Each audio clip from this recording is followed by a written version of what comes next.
আর ব্রেকে যাওয়ার আগে ঠিক যে খবর বলছিলাম, এই 12 জুনের ঘটনা, আহমেদাবাদ বিমান বিপর্যয় আর এক মাস পর চাঞ্চল্যকর রিপোর্ট। টেক অফের পরই এয়ার ইন্ডিয়ার বিমানের 2 ইঞ্জিনে জ্বালানি সরবরাহ বন্ধ হয়ে যায়। তার ফলেই গতি হারিয়ে রানওয়ের পাশের বহুতলে ধাক্কা।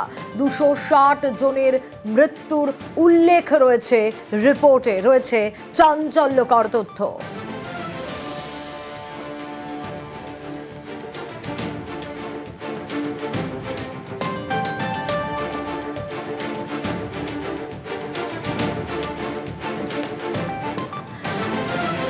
আর এই এয়ারক্রাফট অ্যাক্সিডেন্ট ইনভেস্টিগেশন ব্যুরো রিপোর্টের রহস্য কি কথা হয়েছিল ককপিট ভয়েস রেকর্ডারে বিস্ফোরক অডিও দেখাবো। গ্রাফিক্যাল প্রেজেন্টেশনের মাধ্যমে কি কথোপকথন হয়েছিল দুই পাইলটের মধ্যে, তাদের মধ্যে কথোপকথন দেখুন, দেখাচ্ছি গ্রাফিক্যাল প্রেজেন্টেশনের মাধ্যমে।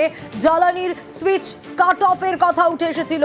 জ্বালানির সুইচ কাট অফ করলেন কেন একজন প্রশ্ন করছেন, অপরজন বলছেন আমি সুইচ কাট অফ করিনি।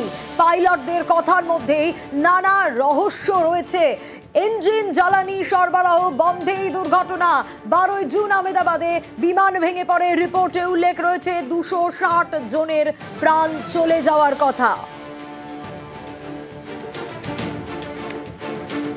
ইতিমধ্যে আমরা যোগাযোগ করতে পেরেছি, আমাদের সঙ্গে রয়েছেন অবসরপ্রাপ্ত air commodore Ranjan Mukhopadhyay. Mister Mukhopadhyay, aircraft accident investigation ব্যুরোর যে রিপোর্ট, তাতে রহস্য রয়েছে এবং ককপিট ভয়েস রেকর্ডারে যে বিস্ফোরক অডিও, দুই পাইলটের যে কথোপকথন, কি মনে হয় আপনার কেন এই ধরনের ঘটনা ঘটলো? এটা কি কোনো হিউম্যান এরর নাকি মেকানিক্যাল এরর?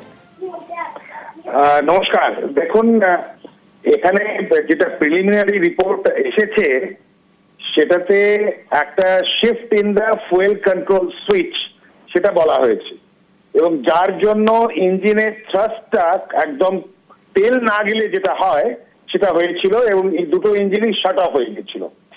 তবে এর কারণ অনেক হতে পারে এবং প্রিলিমিনারি রিপোর্টে এটা হয়তো পুরোপুরি ভাবে আমরা জানতে পারবো না, এখনো জানতে পারিনি যে এটা ইচ্ছাকৃত না অসাবধানতা বশত হয়েছে, মানে ডেলিবারেট ইয়া ইনঅ্যাডভার্টেন্টলি হয়েছে, আনইনটেনশনালি হয়েছে।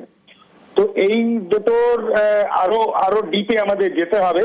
আমাদের কোনো কনক্লুশনে এক্ষুনি লাফানো উচিত নয়, কেননা এটা এখনো স্যাক্রোস্যান্ট নয় এবং এটা এখনো পুরোপুরি ভাবে এস্টাবলিশ করা যায়নি। একটা ইম্পর্টেন্ট জিনিস যেটা উঠে এসেছে প্রিলিমিনারি রিপোর্ট থেকে সেটা হলো ল্যাক অফ সুপারভিশন তো একটু আছে, একটু অসাবধানতা, যেখানে বিফোর দ্য ফ্লাইট যে প্রি ফ্লাইট ইন্সপেকশনস হয় সেগুলো তো একটু হয়তো একটু খুঁটিনাটি একদম নিরীক্ষণ করার যে পদ্ধতিটা আছে একটু হয়তো সেখানে গাফিলতি ছিল, কিন্তু সেটাই যে এটার কারণ তা বলা যায় না। এগুলো প্যারাফারনালিয়া তথ্য উঠে এসেছে। কিন্তু মিস্টার মুখোপাধ্যায়, একটা বিষয় একটু আমি আপনার কাছ থেকে জানতে চাইবো যে বিকল্প ইঞ্জিন সিস্টেম র্যাট সেটাও তো ছিল, সেই র্যাট সেই সময় সেটাও কাজ করলো না। না, সেটা তো ঠিক, তবে এখানে আমার যেটা আমি এটা ফলো করছি খুব ক্লোজলি পার্সোনালি, তো আমি ওটা দেখছি যে প্রথম রিপোর্টে এসেছিল যে পাইলট, এটা হতে পারে কি যখন পাইলট যে ক্যাপ্টেন ফ্লাই করছে, আমরা যেটা গাড়িতে স্টিয়ারিং বলি, এয়ারক্রাফটে জয়স্টিক বলি, এবং সেই জয়স্টিকটা আমি যখন আগের দিকে ঠেলি তখন সেটা থ্রাস্ট দেয় ওপরে যেতে এবং এয়ারক্রাফটটা ওপরে ওঠে।